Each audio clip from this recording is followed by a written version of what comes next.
Bien, bueno, hoy vamos a seguir entonces con los contenidos. Ayer vimos qué se considera el ser personal desde su aspecto corpóreo, ¿sí? Vimos las antropologías de la corporeidad y terminamos mostrando una antropología que se corresponde con el ser personal como unicidad.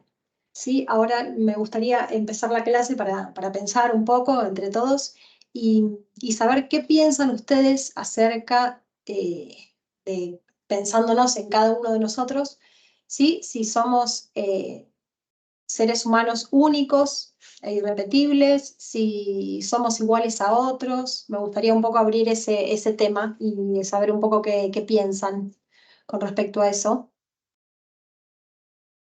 Yo creo que sí, en realidad cada persona, tanto desde el aspecto, tenemos patrones en común como el sexo biológico, ya seamos masculino o femenino, pero ya nuestra anatomía, nuestras características desde el lado biológico, la anatomía, los tamaños de los cuerpos, los colores de la piel, todo ello que nos conforma desde un lado, desde un aspecto fisiológico, o las respuestas ante los estímulos, ya de por sí varían en cada persona. En algunos podemos coincidir más y en otros no. Por ejemplo, nuestras huellas dactilares son únicas en su especie, los patrones de la lengua también.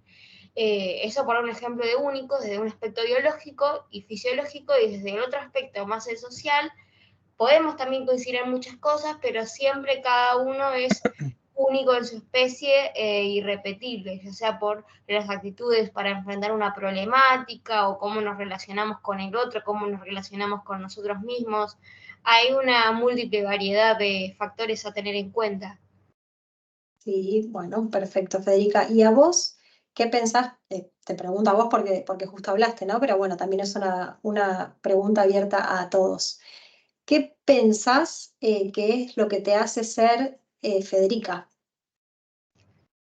Y mi Más manera allá de, de lo fisiológico, ¿no? De lo biológico, de lo corpóreo. bueno, creo que mi forma de hablar, mi tono de voz, en un primer lado, cómo le hablo a los demás, cómo le hablo a la gente que quiero, la manera en la que yo tengo de estudiar, que aprendo no solamente guiándome por lo escrito, sino que también tengo una escucha activa, es rápida a mi modo de entender.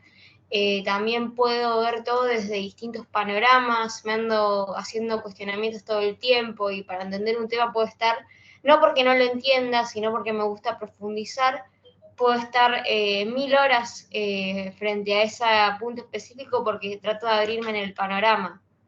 No me Bien, alcanza con una sola respuesta a mí. Siempre quiero ir a por más. bien, perfecto, perfecto, Federica. Esto me abrió muchísimos espacios para los temas de la clase de hoy, ¿no? Está bárbara la respuesta.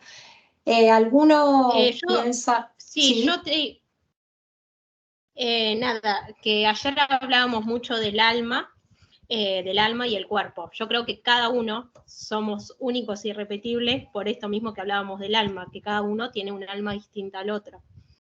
Yo lo veo así, que nos hace bien, distinto al otro. está bien, perfecto, perfecto. Jimena, también igual coincidís en ese punto con Federica de que todos somos únicos e irrepetibles, ¿no? Sí, exacto, somos únicos e irrepetibles. Bueno, Yo también perfecto. coincido con Sí, ellas dos, pero quizás también desde el punto de vista de que todos tuvimos distintas experiencias, todos tenemos distintos sentimientos. Hay algunos que son más fríos, otros por ahí que son más, como se le dice en criollo, leche hervida. Eh, Me parece que cada uno tiene su personalidad, su punto de vista, tuvo distintas vivencias, nació y creció en distintos lugares, que cada pueblo, cada ciudad tiene sus costumbres, entonces creo que eso también nos define y, y nos va moldeando, entre comillas, un poco. sí, perfecto, Nahuel. Habíamos hablado en clases anteriores de que todos somos seres situados, ¿no? Y eso, ¿no? Desde, vos decís, desde lo espacial, desde el lugar donde nacimos, desde lo temporal, en el siglo. en que nacimos.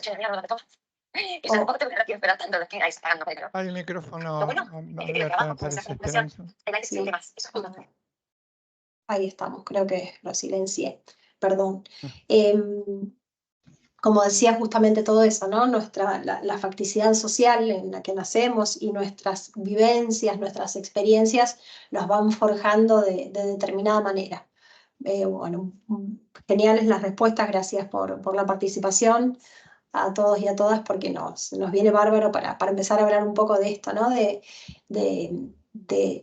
cómo se da esa unicidad, cuáles son las características que hacen que los seres personales seamos únicos, diferentes al resto, y vamos a hablar también un poco de lo que es el género, las palabras genéricas en realidad, ¿sí? Volviendo a la línea de lo que es el ser humano, y más al nivel del lenguaje, podemos decir que los seres humanos nos podemos nominar hombres o mujeres, pero también de una manera distinta, que es con la palabra persona, ¿sí? Perdón, Victoria, ¿querías decir algo? No, levanté la mano yo levanté la mano. Sí, Carlos. No, era sumar una pregunta que vos a lo mejor puedas desenvolver. Bien. Que tiene que ver con la unicidad. Si la unicidad surge de mirarse ante el espejo y decir que uno es único, o si la unicidad podemos llegar o deberíamos llegar por otra vía. Tengo la impresión que, por ejemplo, una enorme cantidad de materiales y bibliografía apuntan a la unicidad, y la unicidad se lograría mirándose en el espejo y diciendo que uno es único. Por ejemplo, me refiero a libros de autoayuda y todo lo que tenga que ver con esas cuestiones. Es una pregunta que hago, la comparto y probablemente también te sirva para explayarte. Y es la duda que tengo. Ahora podés. Genial, Carlos. Creo que Federica había levantado la mano. Sí, profe. Era más por la cuestión esta de qué pasa, y porque ahora se está empezando a cuestionar mucho esta binariedad hombre-mujer, dada la existencia desde la teoría queer de otras identidades como de el no binario, el queer, el género fluido, si también se las podría incorporar dentro de la clasificación, se las puede incorporar también como ser humano, o desde una perspectiva, o simplemente estarían dentro de lo que es el espectro persona directamente, y no tanto entre las identidades del ser humano como las clásicas que conocemos. Sí, esto igual, nosotros cuando hablamos de palabras genéricas nos referimos a aquellas palabras que agrupan a un conjunto de personas, ¿sí? De hombres o de mujeres. En realidad la consigna es qué diferencia hay entre la palabra hombre y entre la palabra persona para identificarnos a nosotros, ¿no? A nosotros, a cada uno de nosotros como seres personales. Obviamente que en la clasificación hombre o mujer, recontra binaria, de todo lo que venimos hablando ayer, incluye todos los géneros posibles, ¿sí? Pero cuando hablo de palabras genéricas me refiero a esto, a estas palabras que agrupan a una determinada cantidad de personas o cosas. Por ejemplo, la palabra silla, ¿sí? Para agrupar todo lo que conocemos como asiento para una sola persona. A eso me refería y es lo que vamos a desarrollar hoy. Bárbaro, muchas gracias. No, por favor, Federica. Bueno, entonces seguimos un poco con esto, lo que estábamos diciendo recién, que ahora vamos a hablar de qué palabras utilizamos para mencionarnos a nosotros los seres personales, ¿sí? Vamos a reflexionar un poco acerca de eso. La palabra hombre y la palabra mujer son palabras genéricas que agrupan a una cantidad indefinida de hombres o de mujeres. cuando todos nosotros pertenecemos a distintos géneros, a distintos grupos, ¿no? Al género hija, al género madre, al género estudiante, al género profesor, al gente hincha del cuadro que sean. Todos pertenecemos a muchos géneros, a muchos grupos, pero nuestra pertenencia no se agota allí, ¿no? Nuestra esencia, aquello que nos hace ser lo que somos, no se acaba ahí en ese género. Estas, las palabras genéricas, decíamos que son es el conjunto de individuos o cosas que tienen características generales comunes, y para llegar a esas palabras genéricas, lo que sucede, lo que ocurre, es una reducción de sus características particulares. Entonces, es lo que sucede con todas las palabras del diccionario. Como poníamos recién el ejemplo de la silla, seguramente la silla en la que estoy sentada yo sea distinta a la que está sentada Federica, a la que está sentado Nahuel, a la que está sentada Carlos. Son sillas distintas. La mía, por ejemplo, es de hierro y de cuero, la otra puede ser de madera, otras pueden ser de plástico. Son todas distintas, pero nosotros la identificamos con una función, que es el asiento para una sola persona, y con alguna característica más, como por ejemplo tiene 4 patas. Estas palabras, las palabras genéricas, sirven para facilitar el lenguaje, ¿sí? Imagínense si cada silla en la que estamos sentados nosotros hubiese un nombre distinto y nosotros tendríamos que saber cada uno de esos nombres, ¿no? Sería imposible el lenguaje. Esta es la función de las palabras genéricas. Entonces, la palabra hombre y mujer son palabras genéricas, pero que no nos identifican de la manera que nosotros queremos que nos identifiquen. Las palabras genéricas son posibles gracias a la capacidad de olvido, a la capacidad esa de olvidarnos de las características particulares de cada cosa que nombramos o de cada cosa que conocemos. Posibilita la comunicación, por eso tienen una utilidad invaluable, son importantísimas porque nos sirven para comunicarnos y para poder nombrar todas las cosas.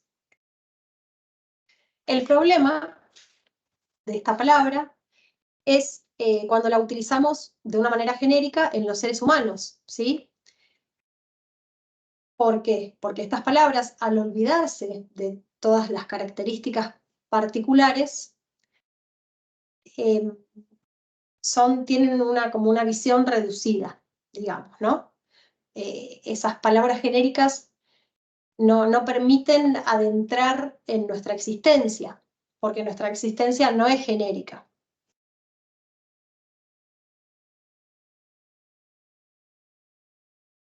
Quizás esto puede salvarse hasta cierto punto con la palabra persona. Es distinto cuando a mí me nombran como mujer que cuando me nombran como persona. Ahí ya hay como, sin dejar de ser una palabra genérica, porque también incluye a un grupo de personas y no me identifica a mí personalmente, tiene un matiz distinto, ¿sí? Un matiz distinto, la palabra persona. Ahora, ¿cuál palabra piensan que nos identifica a cada uno de nosotros, ¿sí? ¿Cómo se rescata a un ser personal del género, de ese grupo de personas, o de ese grupo de hombres, de ese grupo de mujeres? ¿Cuál es la palabra que ustedes creen que me hace ser yo y no otra? A ver. Creo que es su nombre. Bien, perfecto, Nahuel. La palabra que nos identifica a cada uno de nosotros es el nombre propio, ¿sí? Esa palabra, decía Negri, es el primer acto de amor y es la que nos rescata del género, ¿sí? Nos saca de ese hombre, mujer, de ser persona. Cuando nosotros nos nombran por nuestro nombre, ese es el momento en que nos rescatan del género. Max Picard dice que es la palabra originaria, ¿sí? Que es la palabra que nos hace ser, que nos hace nacer como seres únicos e irrepetibles. Por eso también cuando quizás nos nombran con otro nombre nos genera una cierta incomodidad, ¿no? Porque es como decir el que no soy yo, es otra persona. Por eso nos molesta un poco cuando nos nombran con un nombre distinto.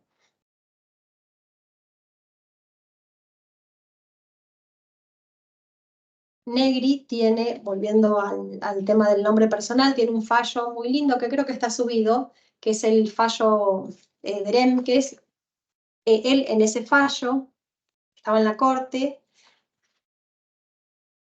es de un padre y una madre que le querían poner Beren al hijo, era de sexo masculino, y en el registro no lo dejaban ponerle ese nombre porque no existía, es del año 91, creo que era, bastante viejo, ahora se puede utilizar cualquiera, pero en ese momento no se podía, ¿no?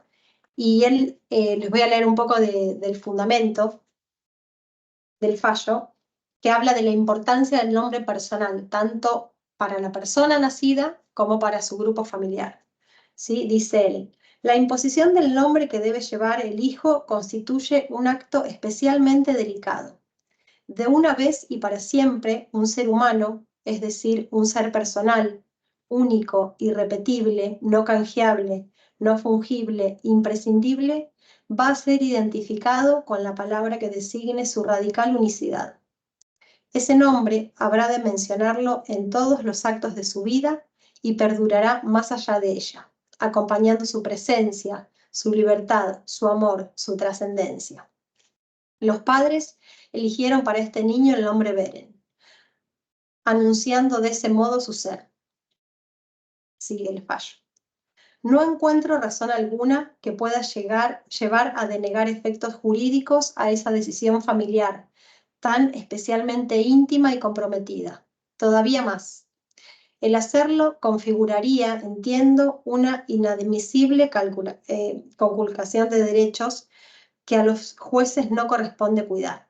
La ley que rige la materia tiene que ser entendida en el marco de la delicada cuestión que regula. Ninguna disposición hay en ella, por lo demás, que debidamente interpelada pueda oponerse a una elección de nombre como la que se juzga.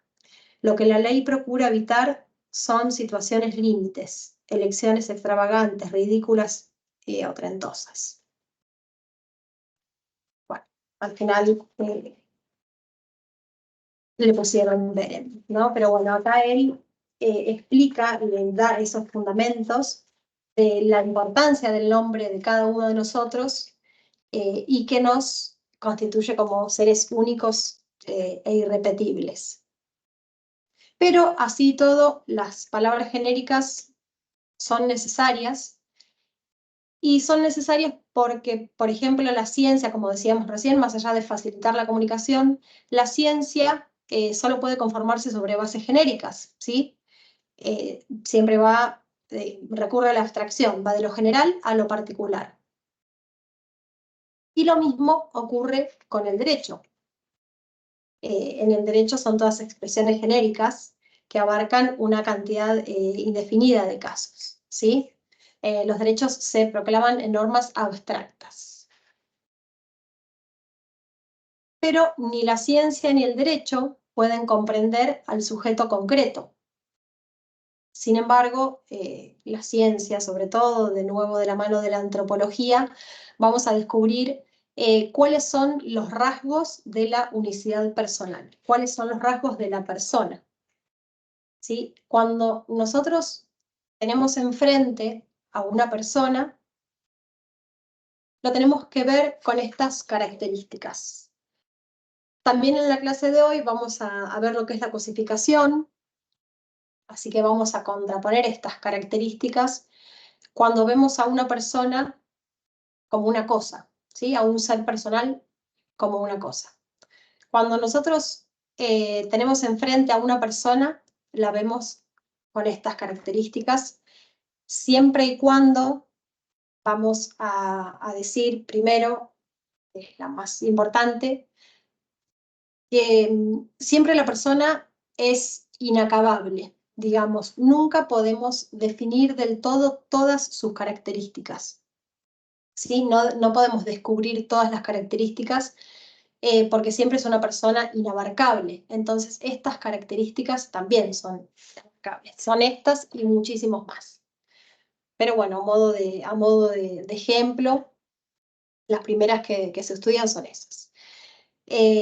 También las personas a nosotros se nos presentan como alguien inacabado, digamos, que puede hacer cosas que antes no hacía. Como estudiamos al inicio de las clases, que todos somos seres haciéndonos, nosotros seguimos aprendiendo cosas, entonces siempre somos seres inacabados, siempre podemos llegar a hacer algo que antes no hacíamos. Esto también nos transforma en inaccesibles. Esta característica significa que no podemos acceder al otro de una manera total porque hay un montón de cosas que no conocemos, que se nos van a perder y nunca llegamos a conocerlo del todo. Podemos decir algunas características, podemos mencionar muchas otras, pero no podemos acceder del todo porque hay muchísimas otras que no vemos y que incluso antes no les hacía y puede llegar a ser. Esto también nos convierte en innumerables. No podemos reducir a una persona a un cómputo o a una estadística, ¿sí? Porque ahí, al inventariar a una persona y convertirla en un número, la estamos mutilando en su esencia personal. Lo mismo que es, las personas no son susceptibles de ser cuantificables. Ninguna persona es más o menos que otra. Esto nos convierte en algo no exterior. Ayer Carlos hablaba mucho de cómo el objeto se nos presenta como algo exterior a nosotros, ¿sí? Como algo que está por fuera de nosotros. En cambio, las personas no están fuera de nosotros, ¿sí? Están en nuestro mismo campo de juego. A la vez, las personas son no probables. La sola presencia de la persona nos la muestra y nos dice acá estoy, ¿sí? Esa presencia de su existencia ya lo convierte en alguien no probable. Y a la vez las personas no son indiferentes. Al estar en mi mismo campo de juego, si esa persona está o no está, no me da lo mismo. Y eso también lo podemos comparar con, como lo hicimos ayer, con la ausencia definitiva, ¿no? La pérdida de una persona es algo totalmente irreparable para nosotros, no es indiferente. Sí, perdón, ¿alguien quería decir algo? No, perdón, sí, no me quedó muy claro la no probable, cómo es la característica, digamos. Claro, que lo que decíamos ayer, la sola presencia de la persona ya nos convierte en algo que sabemos que está. No es probable que esté o que no esté. ¿Sí? Cuando yo aparezco, sí, Carlos, cuando ya aparezco, elimino toda probabilidad, digamos. Nos podemos ayudar para que entiendan, usando el ejemplo de Descartes. La conclusión de Descartes, como sabemos, era la sola existencia de él. Ante la pregunta, ¿existen los demás? Descartes contesta que no hay certeza alguna de la realidad de los otros. Puede ser un engaño, puede ser producto de la obra de un genio maligno. Y acá es muy interesante, por eso me pareció que, por eso le puse la mano. Es muy interesante la manera en cómo Descartes intenta justificar la probabilidad del otro. Él dice, cuando estoy, por ejemplo, bajo una emoción muy fuerte, podría ser estoy enojado y me coloco ante un espejo, descubro que mi rostro se modifica, se tensa se pone colorado, se crispa. Entonces sé que estoy reaccionando y esto implica que me he enojado. Si veo a otro ser humano, la única certeza, entre comillas, que puedo tener es si veo que su rostro se modifica como el mío. Y la conclusión que saca Descartes es la siguiente.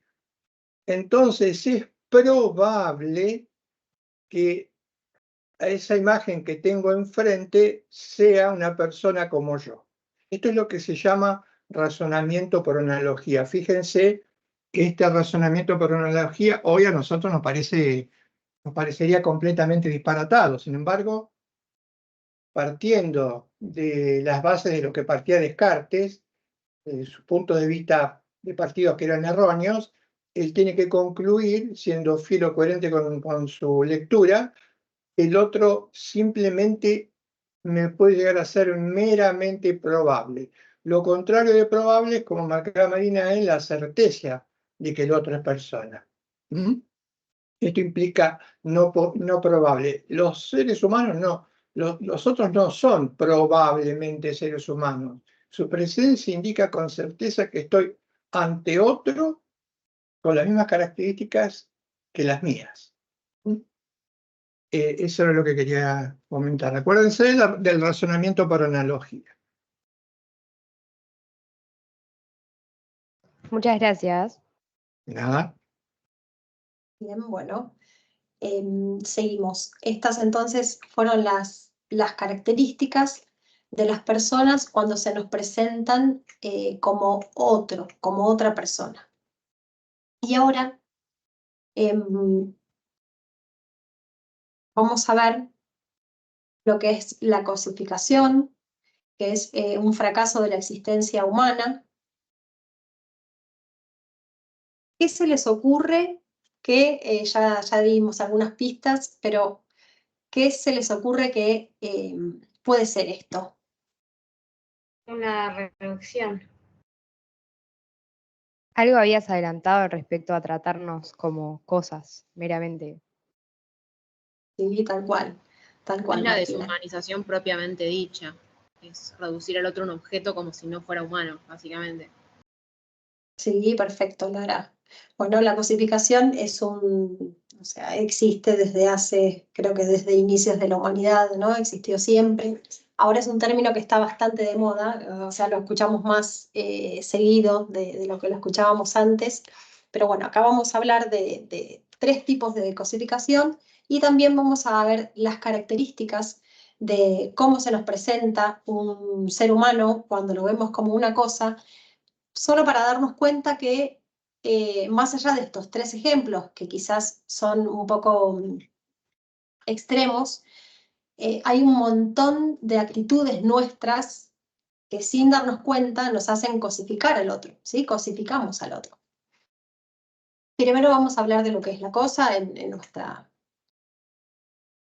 vida, en este siglo, con este pensamiento individualista, ¿no? Habíamos hablado de que las cosas pueden transformarse en ámbitos cuando nosotros los pasamos a ese nivel 2 del que hablaba López Quintás, cuando las cosas las transformamos le damos una posibilidad de encuentro, cuando las cosas se nos ofrecen como una posibilidad, pasan a ser ámbitos, ¿sí? Y también muchas veces nosotros incorporamos a las cosas a un diálogo. No podemos dialogar con las cosas, pero sí, por ejemplo, cuando le regalo flores a mi mamá, ¿no? Esas flores, más allá de ser una cosa, se transforman en un mensaje, ¿no? En una forma de diálogo. Eso se llama ámbito. En este mundo individualista y materialista, el ser humano se presenta como dueño y guardián de las cosas. Tenemos con las cosas un vínculo muy fuerte en el que todo el tiempo estamos consumiendo, ¿no? Pero siempre como dueños y guardián de esa cosa. Y a la vez, en el mundo contemporáneo, más allá de que le damos muchísima importancia a las cosas, hay una degradación fuerte al mismo tiempo. ¿Por qué? Por ejemplo, cuando se nos rompe un reloj, lo tiramos y nos compramos otro. Ya no intentamos arreglarlo. Entonces, al mismo tiempo de que utilizamos en todo momento cosas y que necesitamos todo el tiempo estar cerca de cosas, la degradamos muchísimo. Tienen una importancia mínima la cosa en sí. Y fíjense que con todas estas características, llevar a una persona a ese lugar es muy peligroso, ¿sí?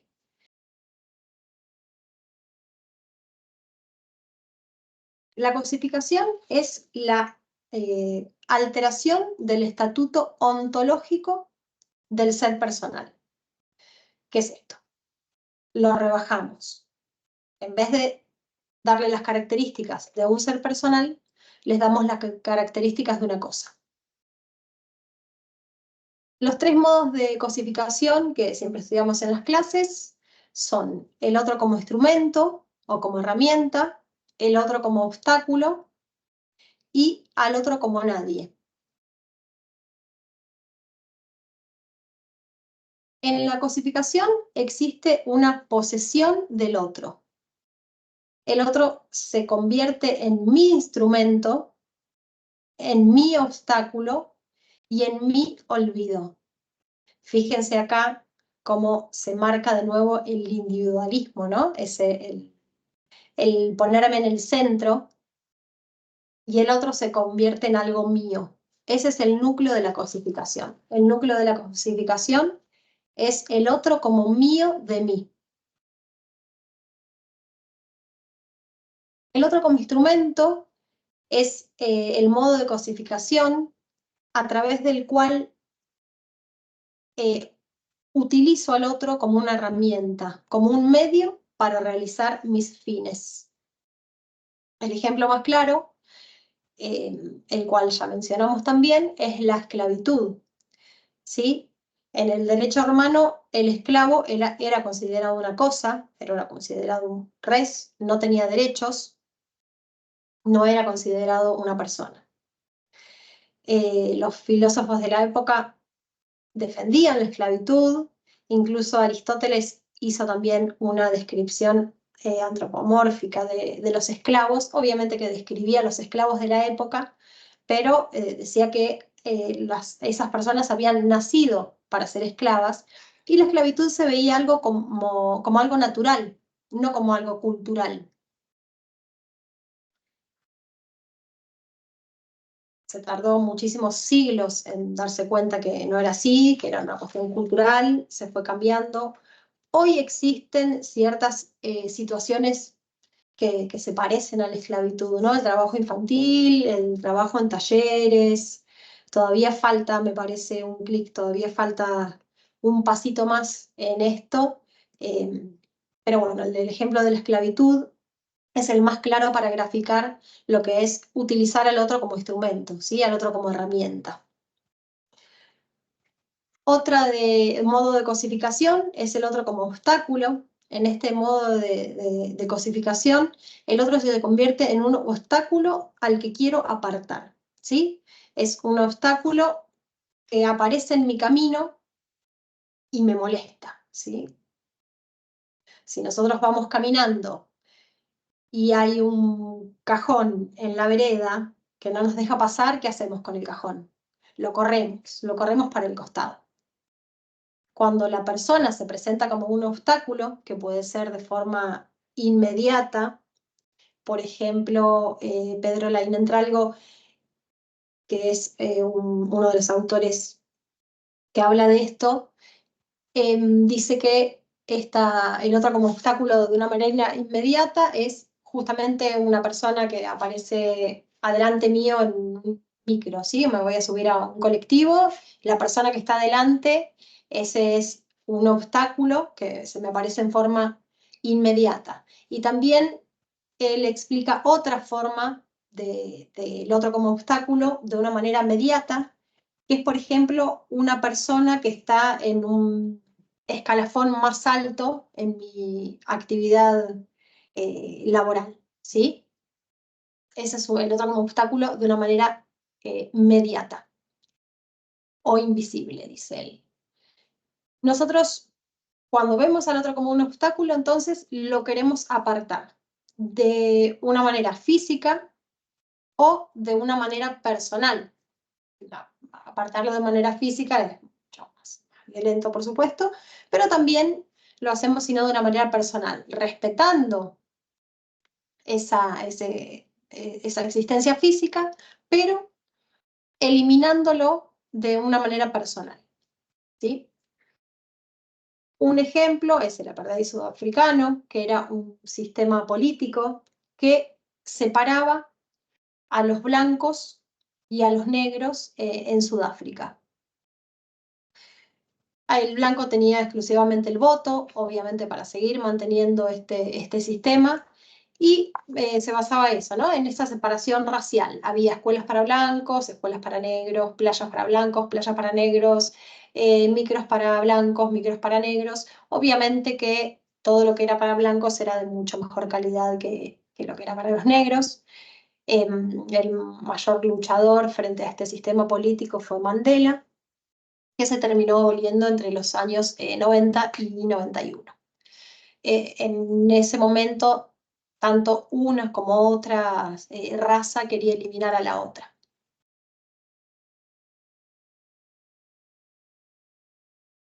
Y el tercer modo de cosificación es el otro como nadie, que es una cosificación a través del olvido.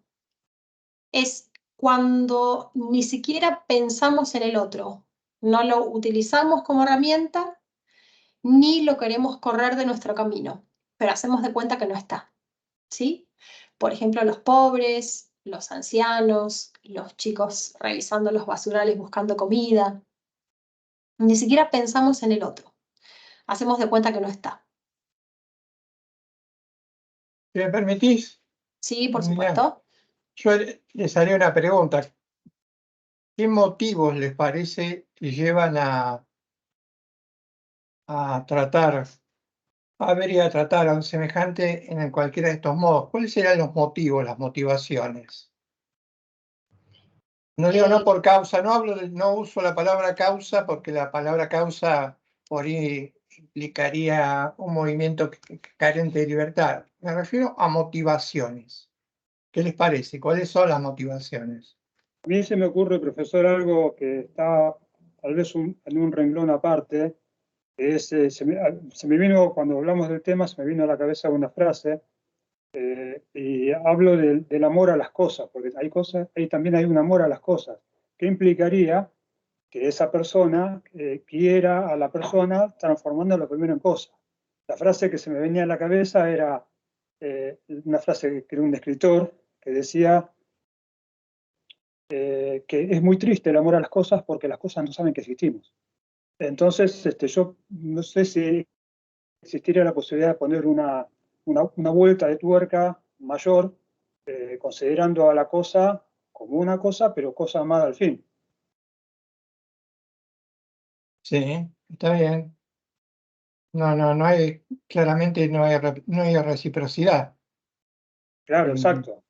Sobre Claro. todo porque hay, digamos, una voluntad hacia la cosa, de mantenerla como cosa, pero quererla como cosa, pero la cosa no sabe que yo existo. Eso es lo que decía el escritor, que creo que era Canzino Sense.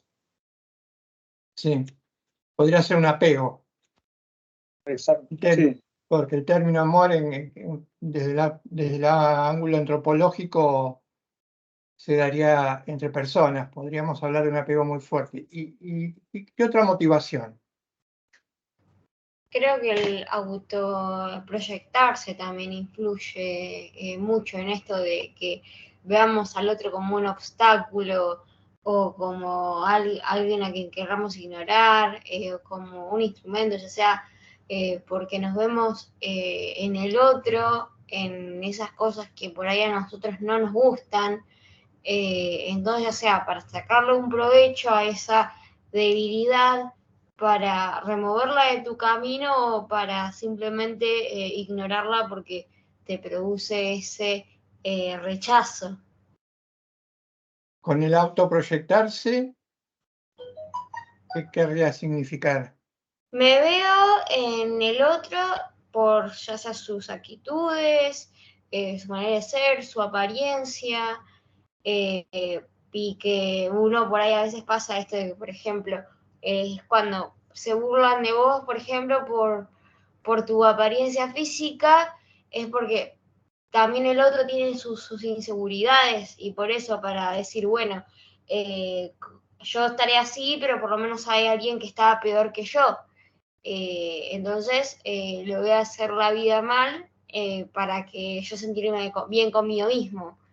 Bien. Creo Bien. que ese es como dijo Marina, que uno cosifica sin darse cuenta. Creo que es una muestra de las miserias humanas. En el cristianismo, por ejemplo, de los 7 pecados capitales, que todos los tenemos, creo que a veces no nos damos cuenta y es una de las miserias humanas, que uno es egoísta por naturaleza, que si hay una sola cosa de algo, la quiero para mí, no para el otro, pero no es que yo quiero que el otro se quede sin esa cosa, sino que prefiero tenerla yo antes que la tenga otro, como para dar un ejemplo volando, ¿no? Sí, tomo lo que decís, me parece importante. Yo no estaría tan de acuerdo, matizaría, no estaría tan de acuerdo en que la cosificación no implica un acto consciente.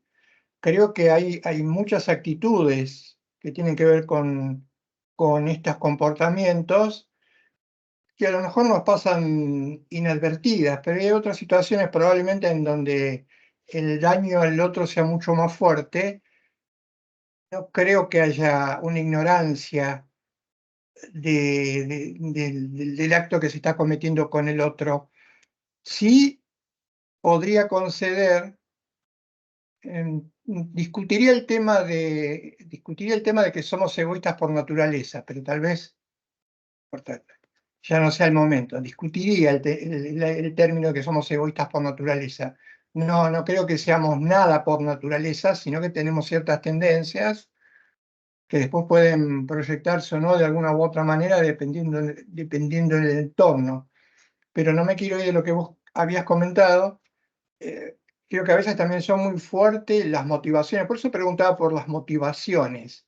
El entorno también puede motivar, y ahí sí tal vez no sea del todo consciente, puede motivar, porque los seres humanos mientras crecemos vamos aprendiendo y usamos mucho la repetición como método de aprendizaje. Al ir incorporando comportamientos que son claramente cosificantes y no tener un sentido crítico o tener un sentido crítico recién en formación, se convierten en hábitos que después se automatizan. Nos acostumbramos a tratar de una manera y ahí tenemos una motivación muy fuerte. Hay una fuente externa que tal vez nos muestra como único comportamiento, el cosificante, y lo vemos tal vez de manera natural. Ahí sí diría, puede ser que vos no seas consciente. En otras ocasiones, cuando el trato cosificante es muy fuerte, sería difícil excusar a alguien y decirle que no me doy cuenta que lo estoy rebajando y que lo estoy tratando como un objeto. Pero es una cuestión interesante, es una cuestión discutible. Me parece que no tenemos que perder de vista que hay como una especie de gradación. Cuando hablamos de cosificación y hablamos de uso instrumental, yo creo que hay una especie de gradación. Hay un nivel mínimo que podríamos llamar, del que nadie escapa, que podríamos llamar el uso. Entrecomillado, hay un uso, como la vida en relación implica una vida estructurada y una vida funcional, es imposible no usar de alguna manera. A mí me gusta usar la expresión lavada.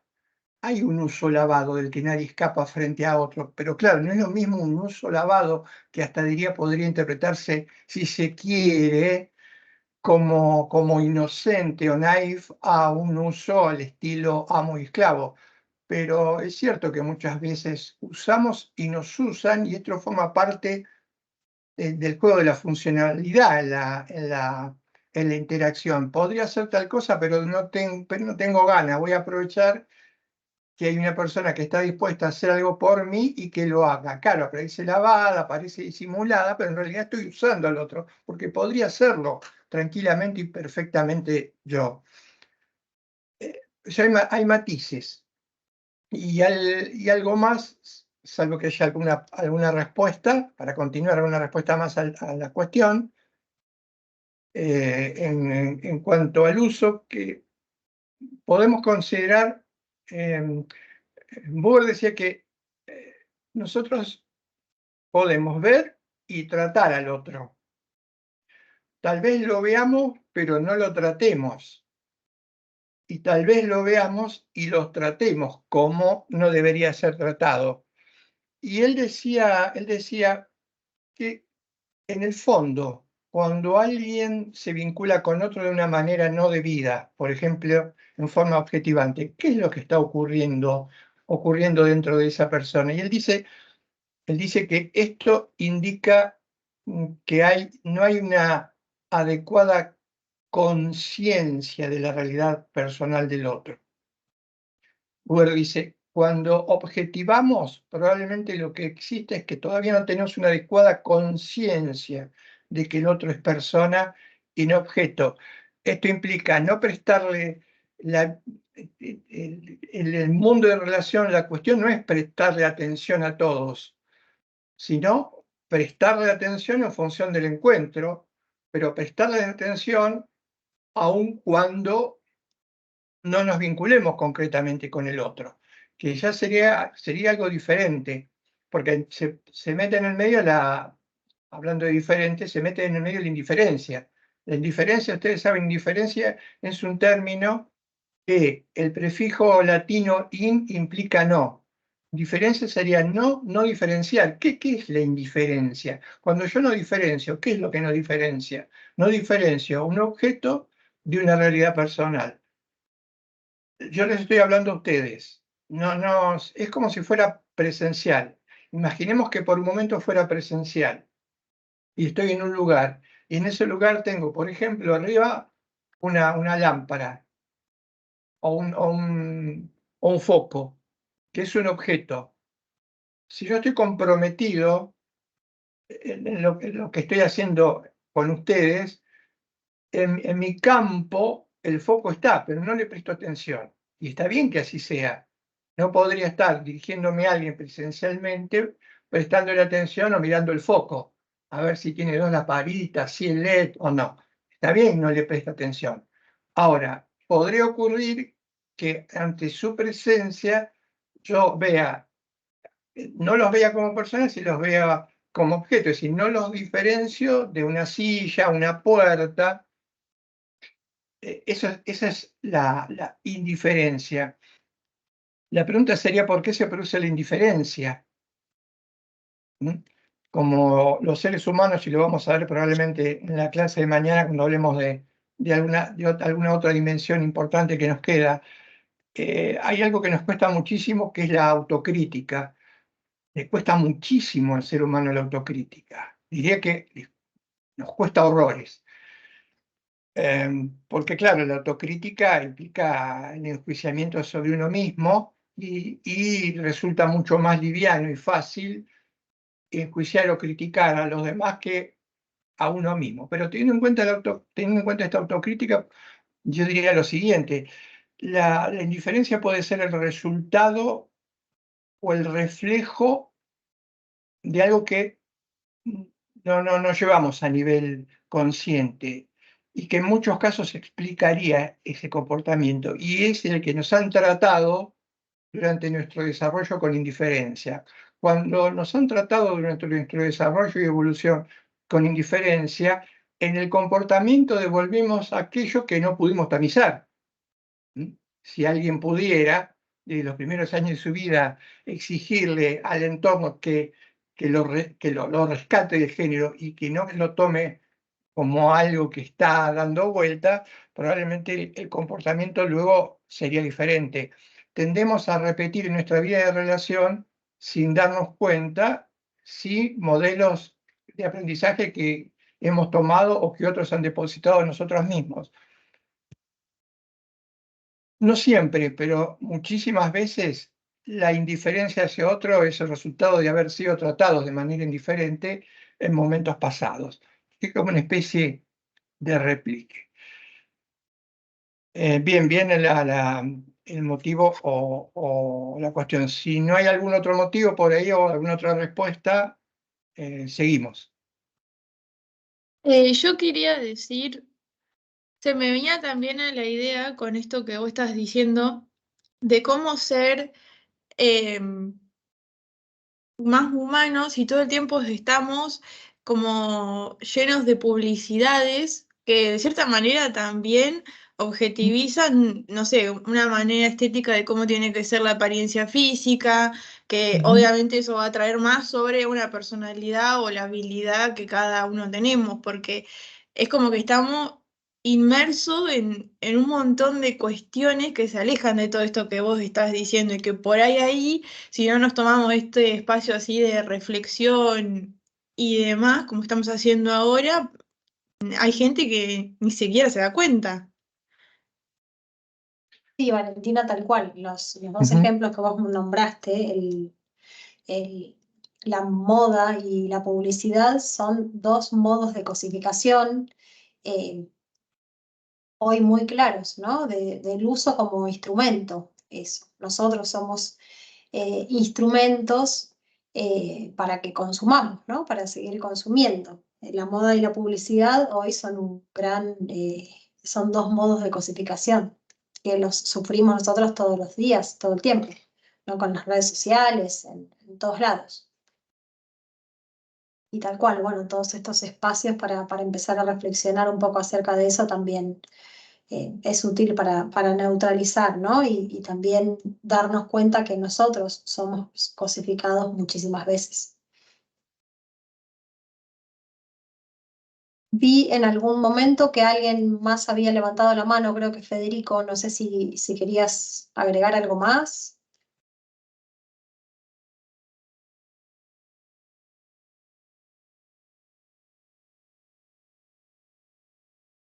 Bueno, si no, seguimos un poco con la cosificación. Habíamos dicho entonces que el núcleo de la cosificación es el mío de mí, ¿sí? Es tratar al otro como mío de mí, es la posesión del otro. Cuando lo cosifico, trato de poseerlo. Vuelvo a actuar, digamos, como dueño y guardián de esa cosa. Es la apropiación del otro.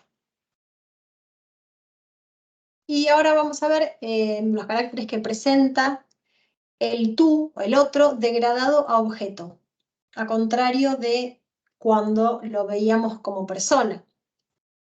¿Sí? El otro degradado a objeto, describe Pedro Leinendralgo, que se nos presenta como algo abarcable, digamos, algo del cual podemos reducirlo a un conjunto de notas o un conjunto de características y que lo abarca por completo, ¿no? Algo delimitado, algo mensurable.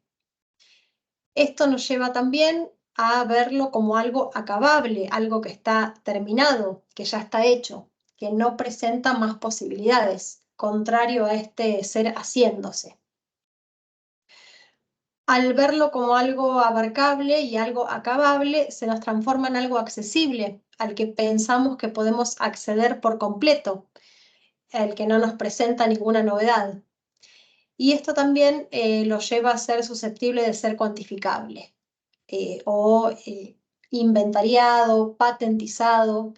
Acá siempre queremos marcar los juicios de valor. Cuando nosotros hacemos un juicio de valor con respecto a otra persona, lo inventariamos, ¿no? Lo ponemos en un lugar determinado. Y eso también, el que hace ese juicio de valor se arroga una cierta superioridad frente al otro, al que se está juzgando. Entonces también hay que tener mucho cuidado. Y hay que tener mucho cuidado con los consejos. Cuando nosotros le damos un consejo a alguien, también es como que nos subimos un escalón más arriba, ¿no? Es muy fino ese límite. El otro también se nos presenta como algo numerable y algo previsible.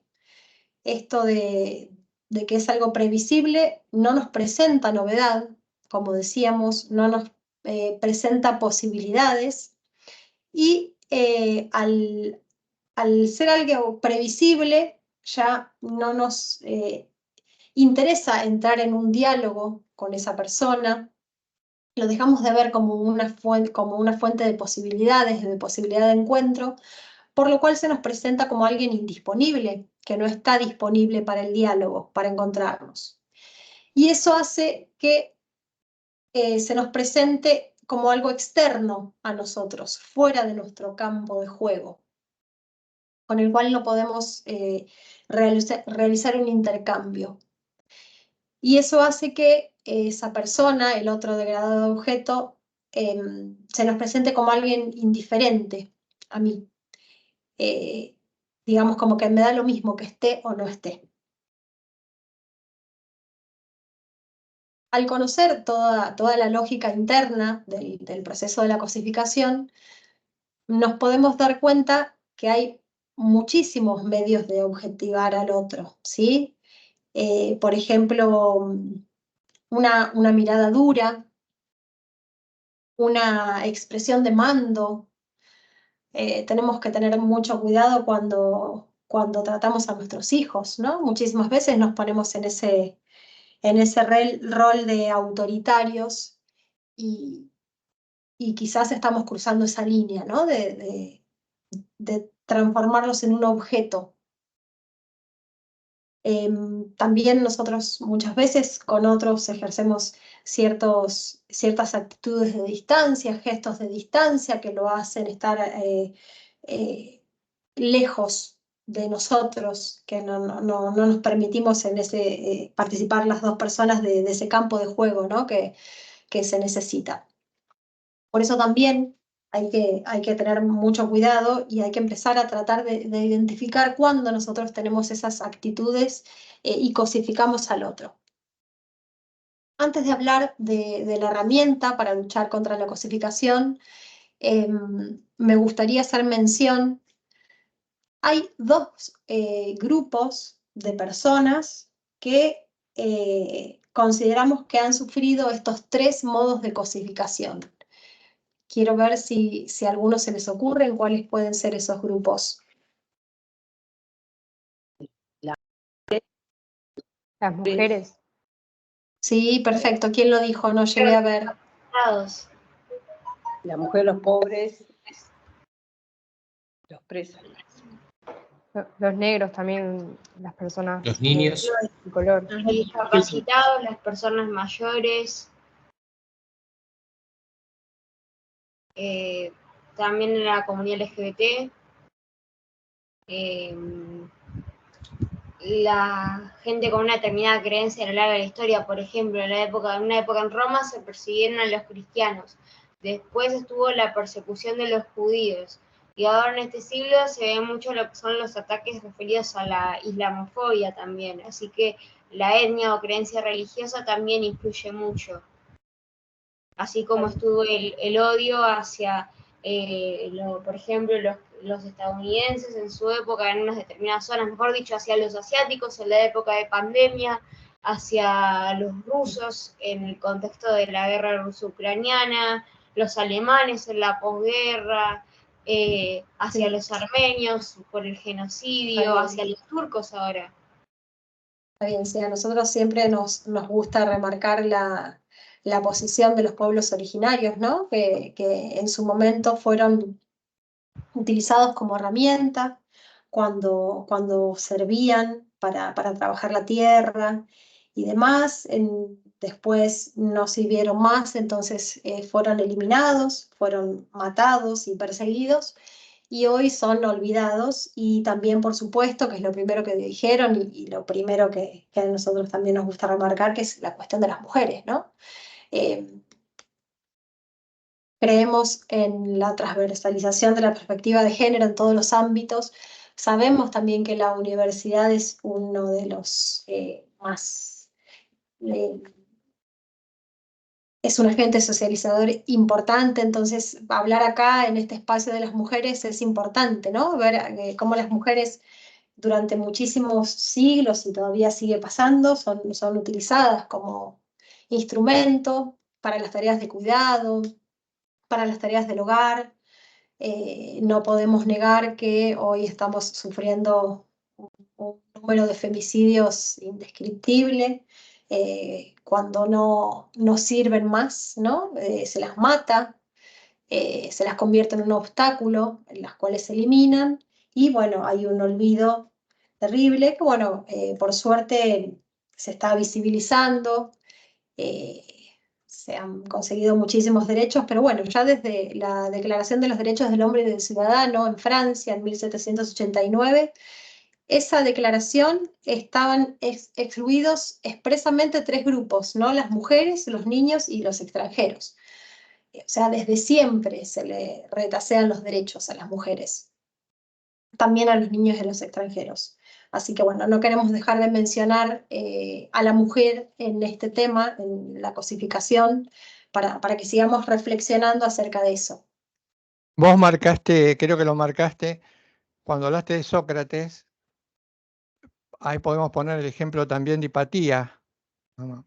Una de las primeras mujeres que fue perseguida, muerta, y a partir de ahí el mote. Ahí se cruzan, como hablabas de transversalidad, también desde este lado se cruzan un montón de variables. En Occidente se cruzó el machismo, el patriarcado, los patrones de conocimiento masculinistas, la cuestión de género, armando un combo explosivo que todavía hoy se sufre. Y el mote que se le puso en ese momento a la mujer, porque al igual que Sócrates, Hipatía era alguien que dudaba, trataba de rescatar el lugar de la mujer que ya estaba muy menoscabado por los griegos, el mote de brujas. La casa de brujas, que es el apelativo que se le pone a las mujeres, era simplemente una especie de telón que encubría la persecución de la mujer por la mujer misma. ¿Cómo iba a permitirse que una mujer pusiera en tela de juicio el status quo, que dudara, que alzara la voz? Entonces, lo más fácil era etiquetarla, fíjense, en punto a la clasificación de rasgos del trato objetivante, era clasificarla, porque ¿qué hacemos cuando clasificamos a los otros? ¿Por qué clasificamos, objetivamos y nos gusta ponerle rótulos y etiquetas? Porque eso es la mejor manera de resolver algo que no es un problema, pero que convertimos en un problema, que es el otro. La cultura que convierte en problema al otro necesita resolver el problema del otro, y la mejor manera de resolver un problema se supone que es etiquetarlo, ¿no? Por eso me parece que el ejemplo de la ciencia también es muy fuerte. ¿Cuál es la mejor manera de llegar a un organismo que nos ofrece resistencia pero que no nos muestra lo que es? Por ejemplo, un microorganismo, lo diseccionan, se disecciona, se abre, se desparrama, se pone bajo una lupa y se analiza. Y eso es lo que solemos hacer con los otros cuando los etiquetamos, y pero con el afán de dominarlo. Está muy presente esa idea de posesión. Y nunca vamos a poder, nunca va a ser suficiente el recalcar que el derecho está en deuda. El derecho como proyecto, que es un proyecto genérico, porque bien decía Marina, debe abarcarnos a todos y a nadie en particular, todavía sigue estando en deuda, porque no es que el derecho esté en deuda, está en deuda el género humano, varón y mujer, clasificación binaria. Está en deuda porque el problema del género, la muerte por cuestiones de género, es alarmante, como no ha ocurrido en otras circunstancias. Sé que tal vez en otras épocas la comunicación de esto hubiera sido menor, pero es terriblemente alarmante. Los ejes de esa persecución de la mujer por una cuestión de género, creo que están instaladas, como dije hoy, tres matrices que nos va a resultar muy difícil desmontar. el patriarcado, el machismo y esta cuestión sumada a la naturalización. Sumada a la naturalización, la naturalización implica que, es más, una atrocidad como sería la derogación de la ley de género. Sería una de las atrocidades más aberrantes que una sociedad en la actualidad podría llegar a sufrir, que es la eliminación de la ley de género. Hemos llegado a una situación en la que las consecuencias las sufre el propio derecho, porque el derecho lo elaboramos nosotros. Y esto no hay que permitirlo. No hay que permitir que el derecho se convierta en una herramienta que ignora su base más profunda, que es el respeto a la dignidad de todo ser humano, de todo viviente, incluido el entorno y el medio ambiente. Eso no se puede permitir. Y no debería permitirse respecto de la ley de género. Es una aberración el intento de eliminar la ley de género. La ley Micaela, por ejemplo, que es la ley que rige en la provincia de Buenos Aires. Sí, Marina, siguiente, por favor. Bien, bueno, enganchado ahí a lo que decía Carlos, seguimos, ¿no? Que ¿cuál es la herramienta para luchar contra la cosificación? Es el derecho, ¿sí? El derecho como proyecto de armonía social fundado en el respeto de la persona humana es el proyecto de descosificación. Cuando veamos el derecho en unas clases que utilizamos este concepto, es un proyecto de descosificación. Habíamos dicho que el núcleo de la cosificación es el mío de mí, a diferencia del núcleo del derecho, que es el otro como suyo de sí. El derecho lo que tiene que hacer, como proyecto de armonía social, es tratar al otro como un suyo de sí.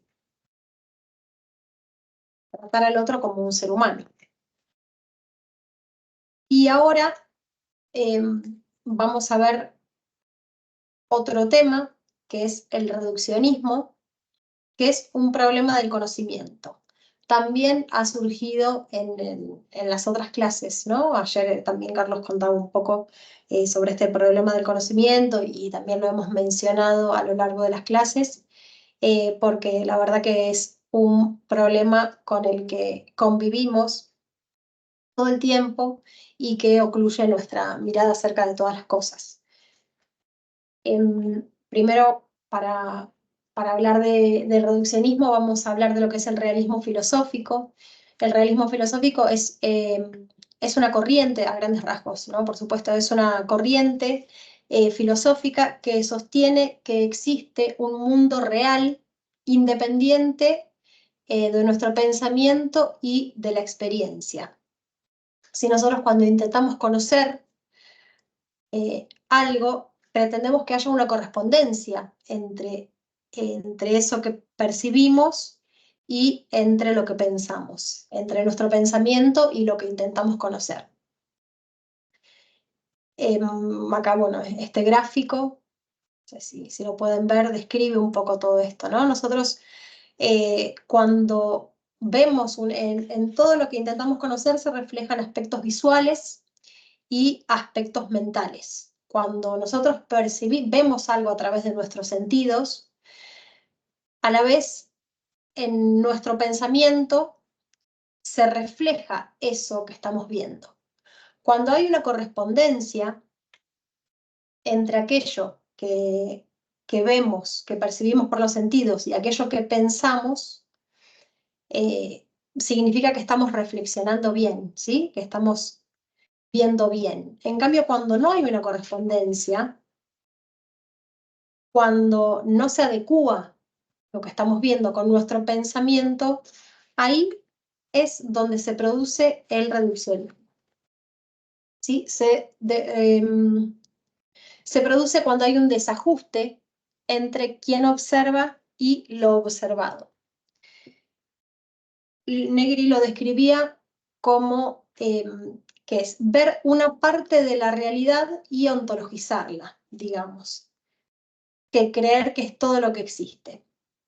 Y él siempre ha dado un ejemplo, que es si pensamos en una configuración numérica, 1, 2, 3, 4, 5, nosotros vemos solamente un aspecto, vemos el 2 y creemos que 2 es todo lo que existe, ¿sí? Es ver solo una parte de la realidad y creer que es el todo, creer que es toda la realidad.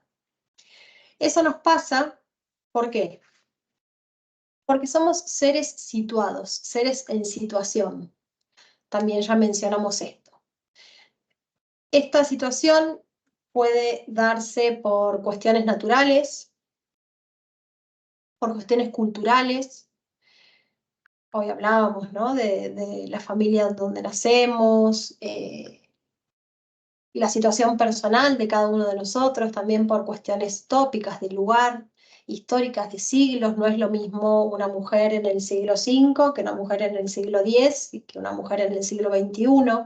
No es lo mismo, hablando de la situación tópica, no es lo mismo una mujer en Argentina que una mujer en Estados Unidos, que una mujer en Arabia Saudita. Y también todas nuestras cuestiones personales nos van atravesando de una manera que percibimos ciertos aspectos de la realidad y no otros, ¿sí? Todas esas situaciones confluyen en cada uno de nosotros y que nos hacen tener esta mirada reducida de la realidad. El problema es que cuando esa mirada reducida pensamos que es la única que existe, que es toda la realidad.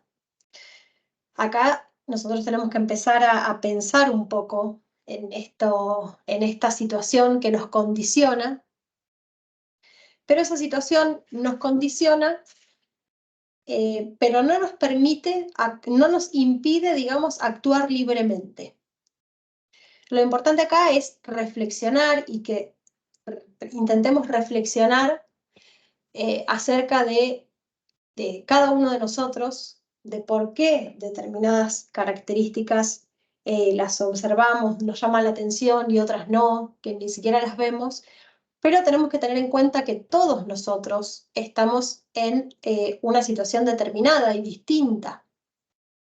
Todos percibimos la realidad quizás de una manera distinta que se condice con esa condición de cada uno de nosotros. Es una libertad mezclada con esta facticidad, ¿sí?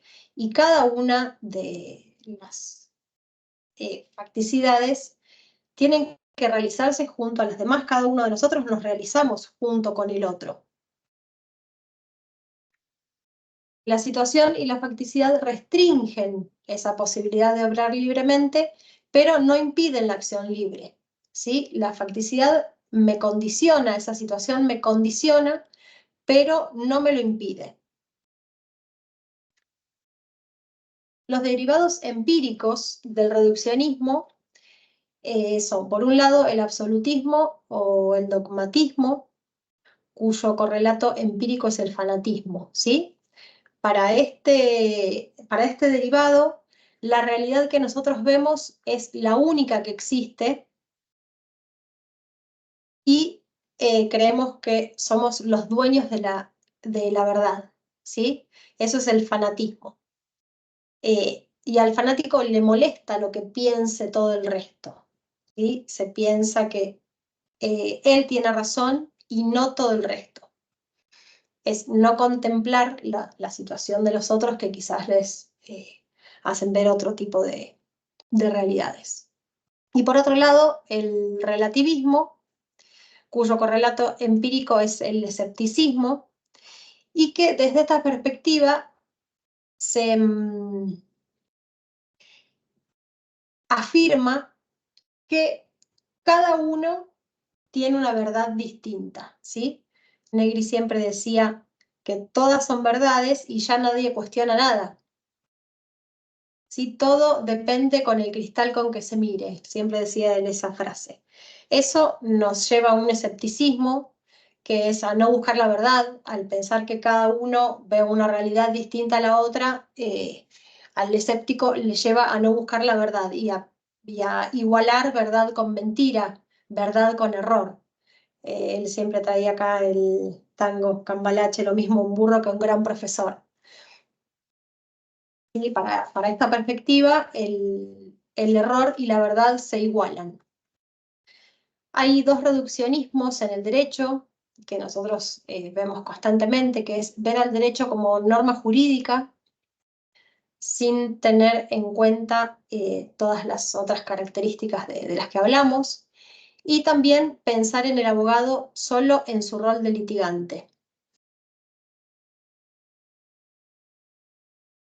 ¿Cuál es la solución para evitar el reduccionismo? Para nosotros, la condición situada no puede eliminarse, digamos, siempre nosotros nacemos en un lugar determinado, en una familia determinada, con principios determinados, tenemos vivencias particulares, vivencias personales. La situación, la condición situada no puede eliminarse, pero nosotros a través del diálogo podemos integrar la verdad, ¿sí? A la situación solo la vence el diálogo. Así integramos nuestros puntos de vista. Entonces, si yo de esa realidad vi el 1, otro de ustedes vio el 2, otro vio el 3, otro vio el 4 y otro vio el 5, al integrar toda esa verdad en nuestros puntos de vista nos acercamos a una verdad más grande. Acá vemos de nuevo cómo el encuentro con el otro y el diálogo vuelve a mostrarse como un momento central de la existencia. Y como decíamos, para nosotros el diálogo y el encuentro, ¿no? Más allá de responder a la esencia del ser humano, también ayuda a eliminar todos estos errores, ¿no? Estos problemas del pensamiento. Ah, esperen, ¿eh?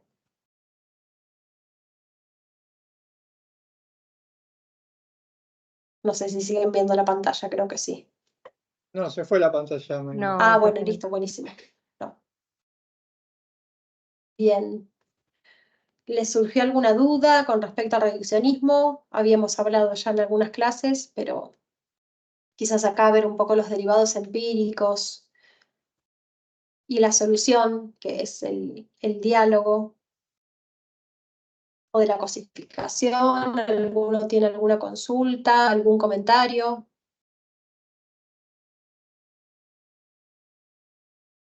De la condición situada también, como volvemos a repetir y a mencionarla. Y el tema es amplísimo.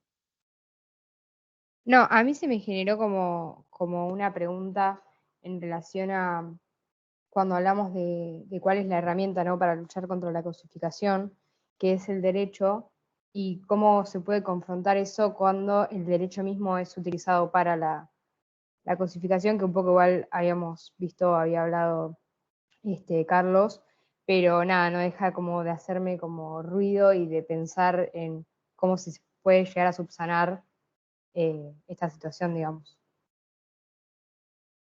Y Quizás cuando... sí, perdón. no, dale, No, María. iba a decir, quizás cuando veamos el derecho y las características esenciales del derecho, podamos percibir que muchas normas jurídicas que nosotras los vemos como el derecho no responden a ese orden social. Tienen que tienen que tener en cuenta, entre otras cosas, una muy importante, que nosotros venimos, que a veces parece obvio y no lo es. El derecho es un producto cultural. Es un producto cultural. ¿Qué implica que sea un producto cultural? Que lo haces vos, que en algún momento lo hiciste vos y que en algún momento lo vas a hacer vos. Eso es lo primero, parece obvio, pero en líneas generales después no resulta ser obvio. O las conclusiones que sacamos parece que dejan de lado esta obviedad. Lo haces vos, primero. Segundo, no se hace bien automáticamente, espontáneamente o naturalmente. Es dificilísimo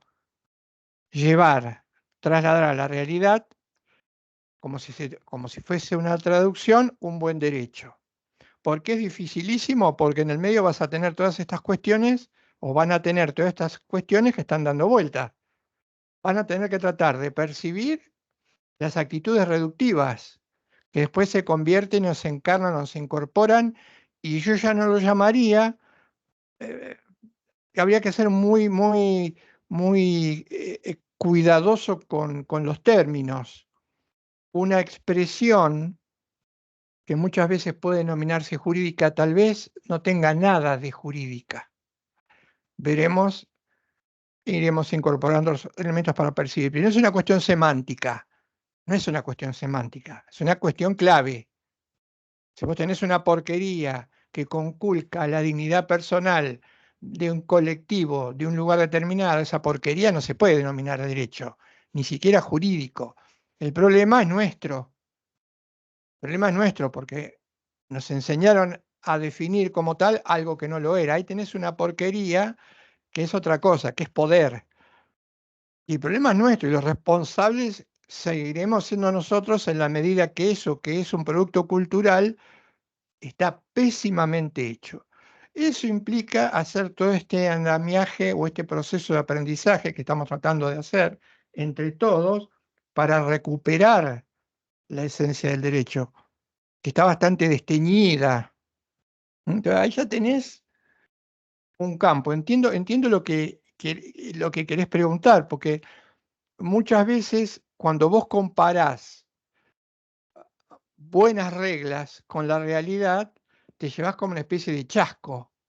Es decir, vos comparás buenas reglas, pero después cuando ves la realidad descubrís que se dan de cabeza con estas reglas. Ahí habría dos cuestiones, las marco simplemente. Ahí habría dos cuestiones. Una, tal vez, que tenga que ver con si yo quiero establecer una regla. Digo, vamos a ponernos de acuerdo, armemos una regla en la que tengamos que respetarnos todos. Y, por ejemplo, al elaborar la regla, un cierto sector de varones le impide, ya que estamos con el ejemplo este, vamos con este ejemplo, le impide o no permite que se expresen un grupo de mujeres, entonces ahí hay un problema, pero el problema no está en la regla, el problema está en la cabeza de los que tienen que cumplir esa regla, porque todavía no están suficientemente concientizados para entender que ocupan el mismo lugar el varón con la mujer. Ahí tenés un problema, y que es un problema, si querés llamarlo cultural, si quieren llámenlo cultural, terrible. La falta, de esto hablaba Paulo Freire, él hablaba de la problemática de la concientización.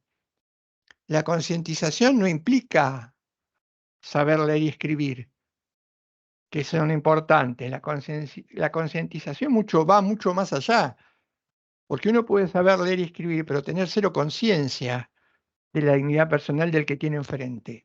Y esto como sociedad lo solemos demostrar, lamentablemente. Ahí ya tenés otro inconveniente, porque puede estar elaborando una regla que no está adecuadamente o debidamente concientizado. ¿Cómo podría estar alguien debidamente concientizado? Y ahí voy a la ley Micaela, si quieren trabajar con un aspecto concreto. Va a haber enormes dificultades que una regla pueda ser eficaz en punto a la protección de un colectivo en un lugar determinado si los que elaboraron la regla no tienen la más pálida idea de lo que es la cuestión de género, aun cuando sepan leer y escribir, y aun cuando tengan un título, aun cuando sean abogados. Y ahí tenés otra dificultad enorme para superar, pero también va a ser problemática desde otro ángulo cuando vos tengas una regla y la tengas que aplicar, y el que la tiene que aplicar la desecha porque tiene poquísima idea de lo que es una cuestión de género. Entonces, acá ya no estoy hablando de un legislador, sino estoy hablando de un juez. por empezar a plantearles problemas que nos inundan por todos lados y que muchas veces tampoco resulta ser insuficiente. Por ejemplo, nosotros como nos consideramos muy vivos, suponemos que gambeteando un curso sobre la ley de género, yo he tenido cualquiera, seguramente, he tenido muchísimas experiencias respecto de formaciones por cuestiones de género, y los vivos que dicen, nada, esto vamos a gambetear, no, hiciste, no hice nada, total, es terrible el problema.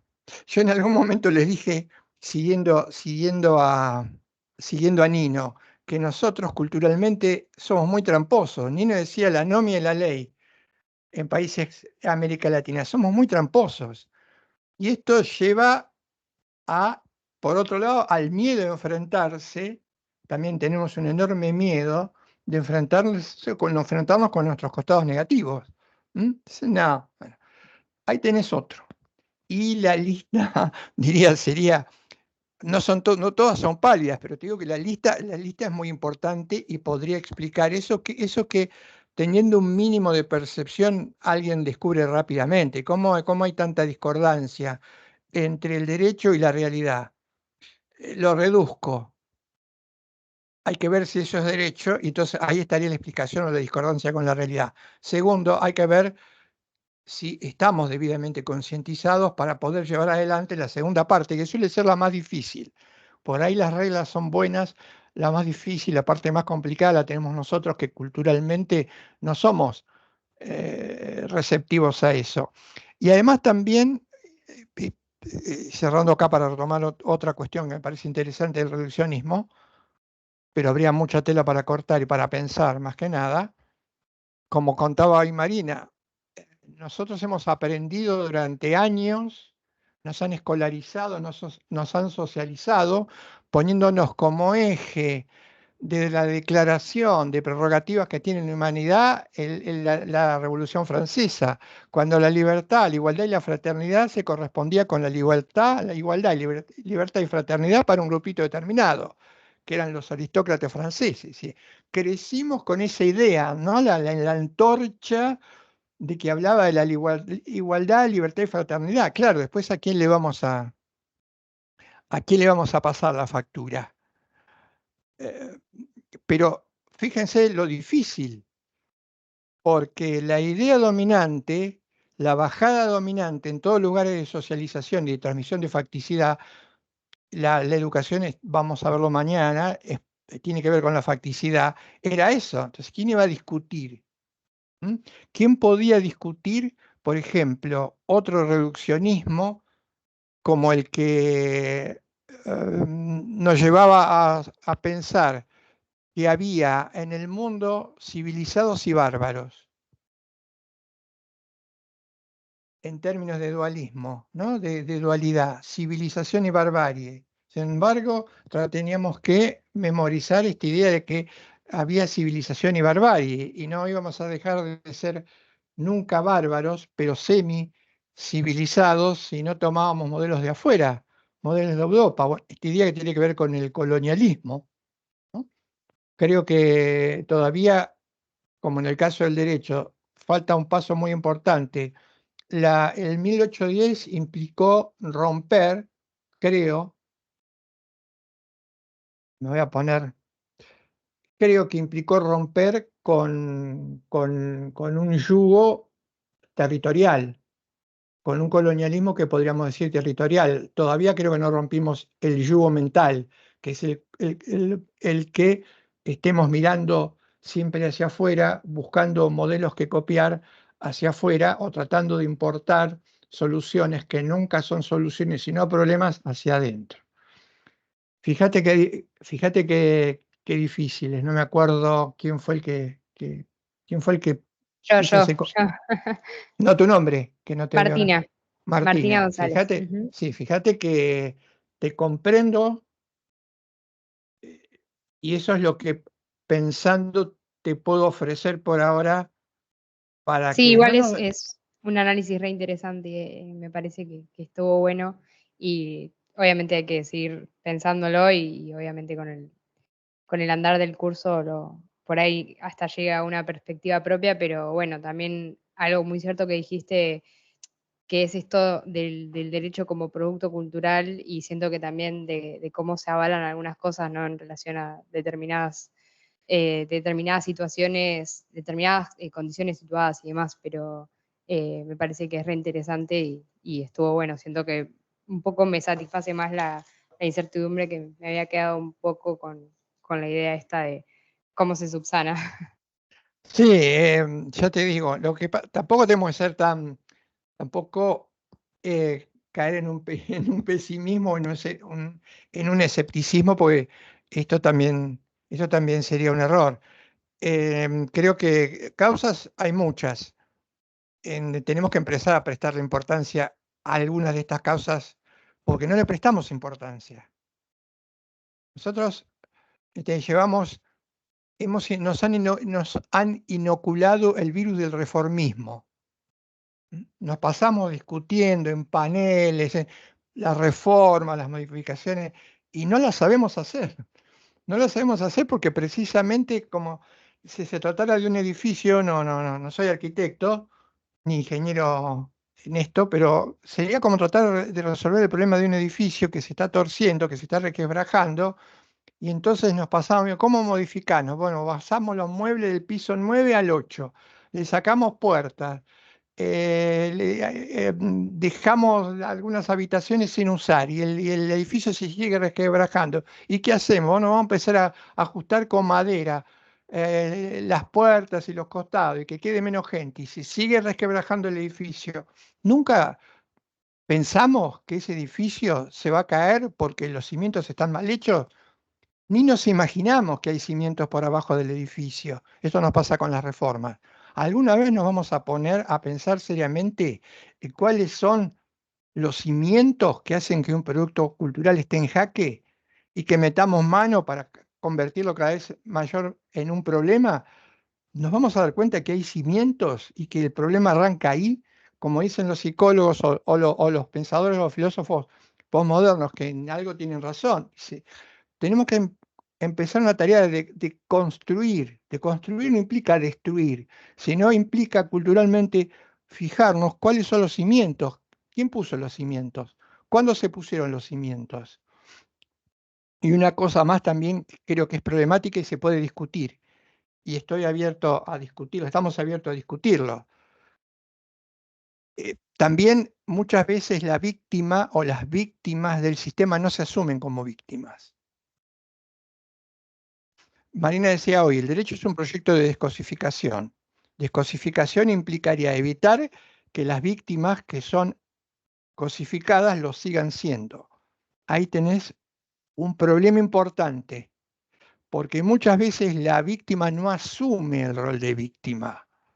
Y no hay, si se quiere, peor enemigo para resolver un problema de cosificación que una víctima que no se asume como tal, que además, como en los viejos relatos de los gauchos y del campo y del Martín Fierro, aun cuando es explotado, pero sube de jerarquía, esto era por ejemplo el caso de los peones que contaban algunos relatos, sube de jerarquía, uno diría, el peón que asume como capataz va a cambiar todo, va a revolucionar todo. Dejó de ser capataz, entonces les va a empezar a dar el mismo trato a los que eran sus compañeros. Y estos relatos indican algo que es cierto. Al contrario, el capataz se vuelve peor que el capataz que le había sufrido, ¿no? Esto lo quiero remarcar porque, por ejemplo, no se enojen conmigo. Uno de los grandes problemas para superar el problema de las mujeres es precisamente que muchísimas mujeres no se asumen como víctimas. Y al contrario, se ponen en el lado del victimario. Ahí está la tarea de también la concientización. Claro, este es un problema delicado, porque tal vez el peor enemigo para evitar este tipo de cosificación no sea el macho, sino la mujer que se pliega a la actitud del macho y lo termina viendo como natural. Tal vez hay no lo digo yo, lo dicen muchas lecturas feministas, teorías feministas que son muy importantes, sobre todo en el plano jurídico, pero tienen muy poca difusión, ¿no?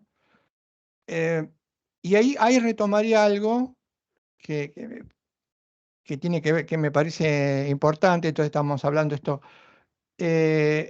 ¿Por qué el reduccionismo? Precisamente una feminista que se llama Judith Butler, que tiene trabajos muy interesantes en el plano jurídico, ya tiene una frase que es genial. Ella dice, todo punto de vista es una vista desde un punto determinado. Lo repito, porque todo punto de vista es la vista desde un punto determinado. Acá está claramente marcada la idea de la contracara del reduccionismo. Mi punto de vista, mi lectura de la realidad es mi lectura desde el lugar que la hago. Como decíamos hoy en el ejemplo, otro, desde otro lugar, podría ver lo mismo de una manera diferente, no completamente distinta, sino ver algo que yo no veo. Pero como dice Negri, muchas veces no nos damos cuenta de esto, ni siquiera llegamos a imaginar que haya otro punto de vista posible. A veces por ahí como que lo sospechamos, pero no le damos mucha importancia. Y la más de las veces ni nos imaginamos que pueda haberlo. Esto fue relevante para la teoría del conocimiento, este punto de vista, sobre todo para combatir el absolutismo y el relativismo. Hoy hablábamos de integración. Integración implica que sostenemos la idea de una verdad. Es una cuestión difícil, pero Negri decía, si no pensamos que haya verdades absolutas, discutir sobre la verdad no tendría sentido. Claro, ojo, la verdad absoluta no está al alcance del ser humano por su condición limitada, pero sí tenemos que postularla para que tenga sentido una discusión. Por eso postulamos que hay normas en todos los ámbitos de comportamiento humano. Y mal que les pese, y mal que no les guste y mal que hagan mal lo que tienen que hacer, hay principios rectores en materia política. Lo político no es la politiquería. Lo político, normativamente hablando, es el respeto a ciertos principios que tienen que regir al momento de conformar la polis. Por eso muchas veces a mí me enoja bastante que cuando se habla de la política o lo político nuclearmente hablando, estamos hablando de política partidaria. La política partidaria es la sombra de lo político. Diría que solamente tiene un punto de vista, que es la manera de ejecutar estos criterios rectores, que muchas veces quien lo ejecuta ni siquiera saben o conocen de su existencia. Esto puede ser aplicado tanto a lo político, a lo jurídico, como a lo moral, pero también ahí tenés un enorme problema. Fíjense que ¿se acuerdan que cuando yo les decía la fetichización de los medios que nosotros como mediaciones creamos? El derecho es una mediación cultural. ¿Lo fetichizamos cuándo? Cuando en vez de verlo como un medio, no me refiero al derecho, sino me refiero a las reglas, ¿no? Serían el producto. Los vemos como un fin. Entonces, la democracia, que es un medio, se convierte en un fin en sí mismo. La ley, que es un medio, se convierte en un fin en sí mismo. Y esto ha atentado muchísimo contra la calidad de las democracias y de los estados de derecho en el último siglo. ¿Por qué? Ha atentado a tal punto que muchas veces, y esto es riesgoso, porque muchos dicen, aprovechándose del error, muchos dicen, ¿cómo se puede explicar, cómo explicaríamos que la desigualdad sea tan grande y tan importante en sistemas democráticos? ¿Qué están queriendo hacer con este rodeo? ¿Qué están queriendo hacer con este subterfugio? Están queriendo, de alguna manera, decirnos que la desigualdad es muchas veces producto de los sistemas democráticos, lo que es riesgosísimo si uno lo cree y lo acepta. Probablemente el problema de la desigualdad en las democracias modernas, lo que suelen llamarse, es innegable, democracias de baja intensidad, no tenga que ver con la forma de gobierno, sino que tenga que ver con la manera en cómo se implementa políticamente hablando una gestión que se dice democrática. Pero esto es riesgoso, porque cuando alguien asimila esta desigualdad al sistema democrático, empiezan las fábulas que atentan contra el derecho y otras normas rectoras, como son, y se necesita más orden, pensemos en un poquito más de autoridad, y ahí nos vamos acercando al autoritarismo, y del autoritarismo nos vamos acercando a los dictados de alguien, y ahí vamos pasando, vamos corriéndonos de la democracia hasta llegar a la democracia de baja intensidad y a pasos, muy pocos pasos, de una dictadura que no necesariamente tiene que ser como dictadura a la usanza antigua. Si ya las dictaduras militares han caído un poco en desuso. En ese momento, por supuesto, la dictadura no solamente era militar, era cívico y eclesiástica, porque tenía el apoyo de la comunidad en gran medida y de las estructuras religiosas. Pero hoy podríamos hablar de dictaduras en las que no esté presente la militarización y otros efectos. Esto, respuesta, concientización. Concientización. Quería no olvidarme de esto. Quería dar una idea más sobre el tema del reduccionismo. Dijimos, no se puede eliminar el reduccionismo. No se puede eliminar. Es parte de la condición humana. Sí se puede atenuar. Y está presente en cualquier discusión. Hay charlas reductivas de café, de temas como el fútbol, hasta discusiones a nivel parlamentario respecto de cuestiones inherentes a los estudios de una comunidad. Está metido el reduccionismo. Evitarlo es tomar conciencia de esto, tomar conciencia de nuestra situación.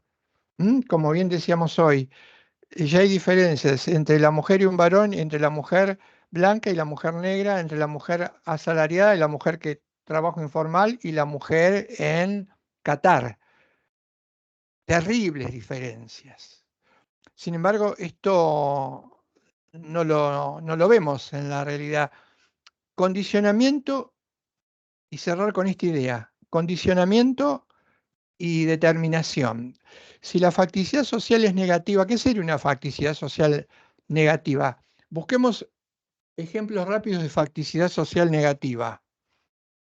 Puedo mirarme a mí mismo, pero en algunos aspectos. Por ejemplo, una facticidad social negativa.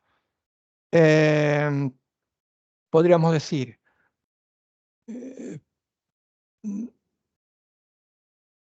alguien que está en una relación de trabajo informal, o peor, alguien que no tiene trabajo porque está fuera del sistema. Alguien que no vive en la metrópoli, sino que vive en los suburbios. Alguien que en punto al poder adquisitivo puede ser considerado pobre o indigente. Alguien que en el lugar en donde vive no tiene acceso a las cloacas y el acceso al agua es muy dificultoso. Alguien en el lugar que vive, estoy hablando concretamente de la República Argentina, ¿no? No tiene medios de transporte para acceder y que tiene para alfabetizar a sus hijos enormes dificultades porque las escuelas públicas no están muy alejadas y las que lo tienen un filtro para acceder a la cual le resulta imposible y está ganado porque hay mucha oferta de escuelas privadas. Creo que alcanza con eso para descubrir que quien está en esa situación está en una facticidad marcadamente negativa. Ahora, veamos la contracara rápidamente. ¿Alguien tendría una facticidad positiva? Sí. Vive en el centro de la realidad del lugar donde está. Tiene acceso porque tiene no solamente medios de transporte, sino tal vez varios o más de un medio de transporte. No tiene ninguna dificultad en acceder a las condiciones básicas, alimentación, agua potable, cloaca, trabajo,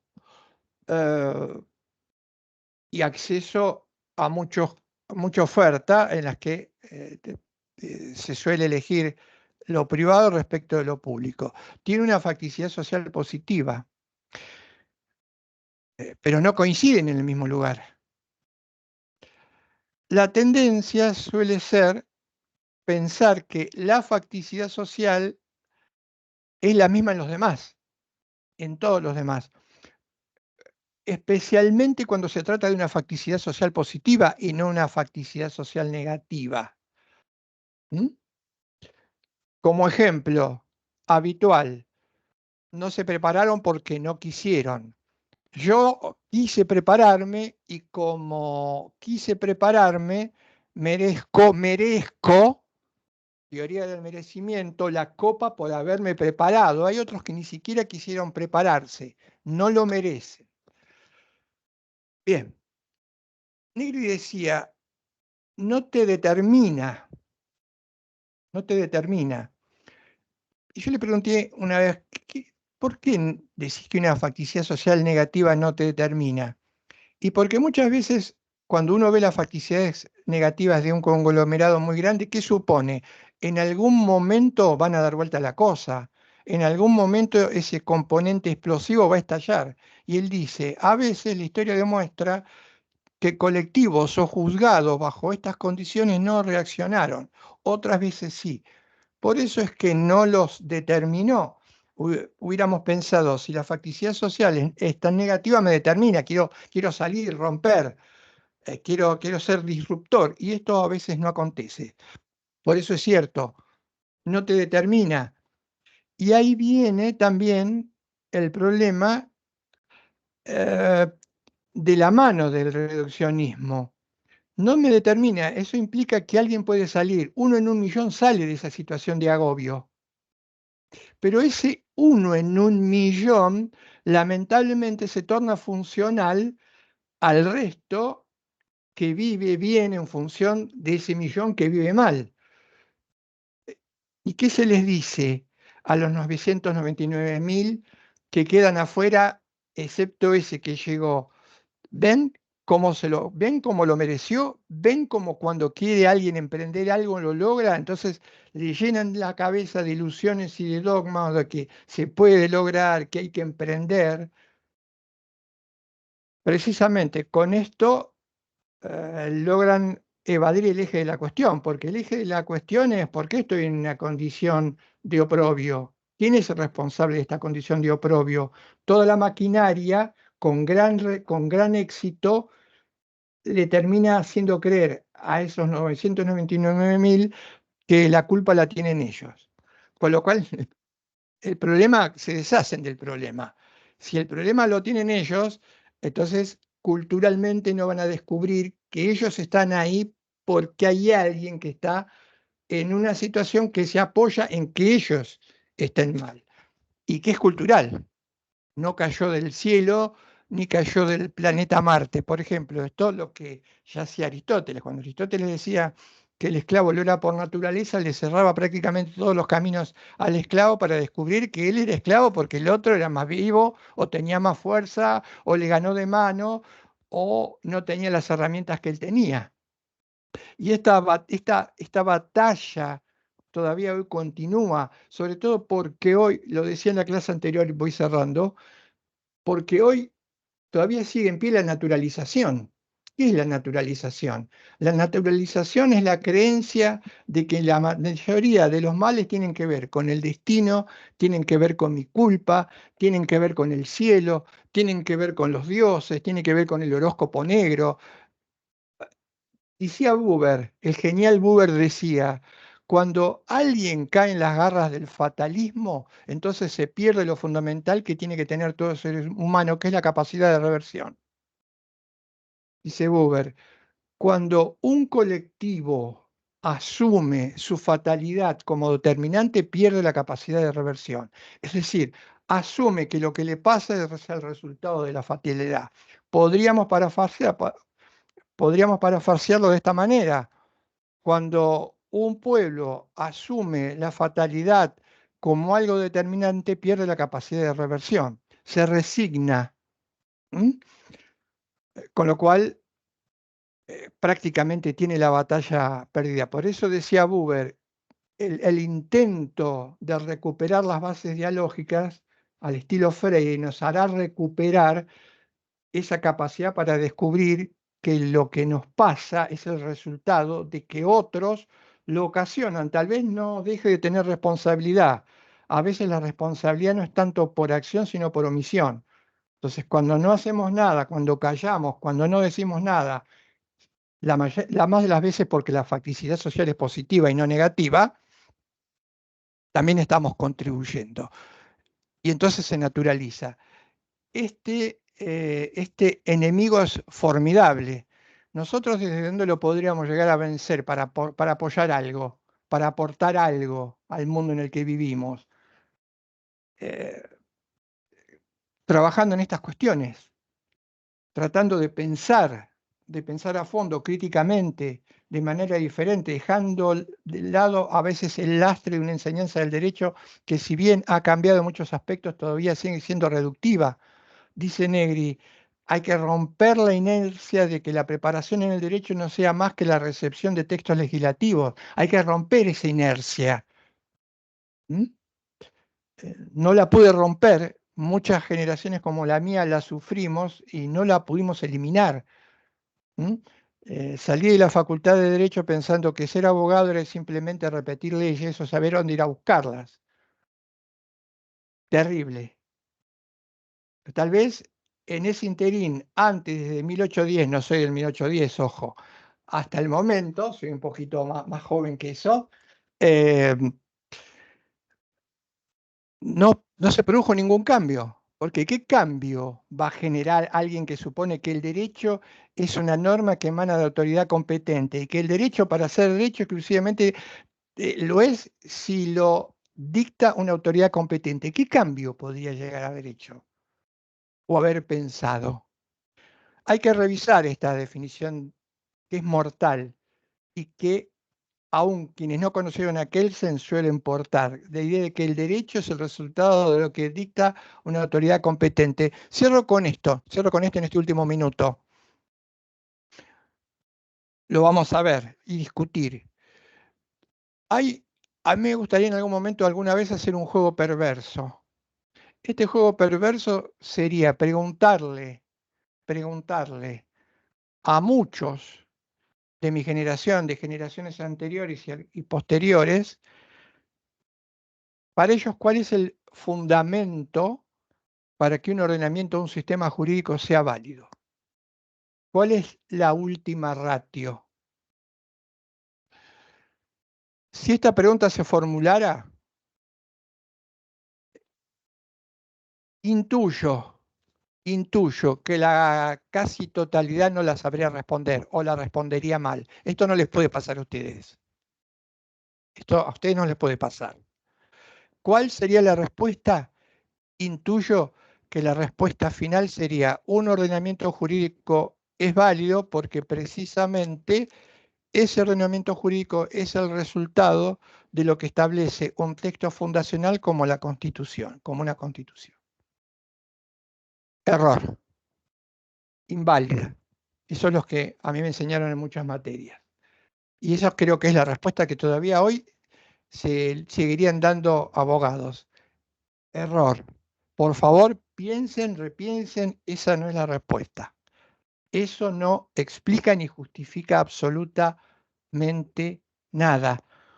Porque la pregunta que desarma todo este andamiaje es la siguiente, y precisamente, ¿a quién le confiere validez a esa Constitución que supone que le confiere validez a todo el ordenamiento jurídico?